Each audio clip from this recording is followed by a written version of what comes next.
Have you ever had a friend who never texts first? Weeks can go by, months sometimes. And if you don't send a message first, the conversation simply never happens. Eventually, a question starts growing in your mind. Do they even care about me? Most people assume the answer is yes. They think if someone values our friendship, they'd reach out. Makes sense, right? But psychology suggests something much more complicated. And if you've ever felt hurt because a friend never texts first, you might be completely misunderstanding what's actually happening. Imagine this. You're always the one checking in, always the one starting conversations, always the one asking how they're doing. At first, it's fine, but after a while it starts feeling like work. You begin keeping score, you start noticing patterns. You wonder, if I disappeared tomorrow, would they even notice? The scary part is that many friendships quietly end because of this question. Not because anyone had a fight, not because anyone was toxic, but because one person interpreted silence as rejection. Our brains naturally create a simple rule. Effort equals care. No effort equals no care.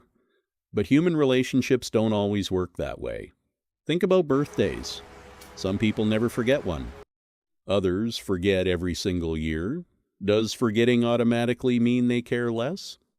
Not necessarily. The same thing happens with texting. The behavior looks the same, but the motivation behind it can be completely different. Some people never text first because they feel secure. They assume the friendship is stable. In their mind, nothing is wrong. They're not worried about losing you. They're not constantly checking relationship status. Ironically, their silence sometimes comes from comfort, not neglect. They're thinking, we'll talk eventually. While you're thinking, they forgot about me? Same friendship, completely different interpretation. Some people aren't initiators, not just with friendships, with everything. They rarely choose the restaurant, rarely start conversations, rarely make plans. They're responders, not starters.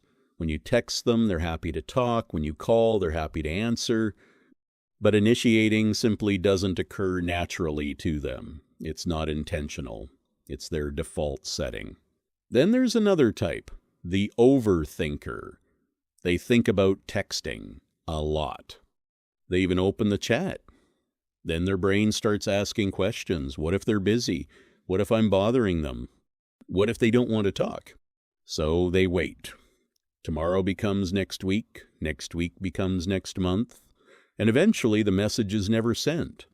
Ironically, some people who care the most reach out the least. Sometimes life gets heavy.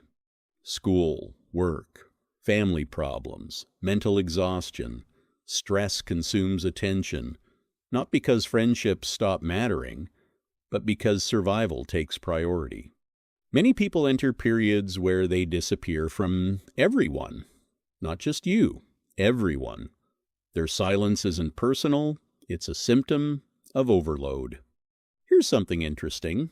Psychologists often focus less on who starts conversations and more on what happens when conversations begin.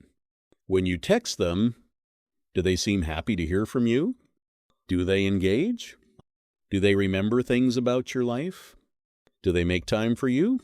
Those signals often reveal more about a friendship than who sent the first message. Of course, sometimes people genuinely drift apart. That happens too. Not every silent friend secretly cares. But not every silent friend is indifferent either. The mistake many people make is assuming silence always means rejection. Sometimes it does. Sometimes it doesn't. The truth is that friendships are often measured less by who texts first, and more by how both people show up when it matters.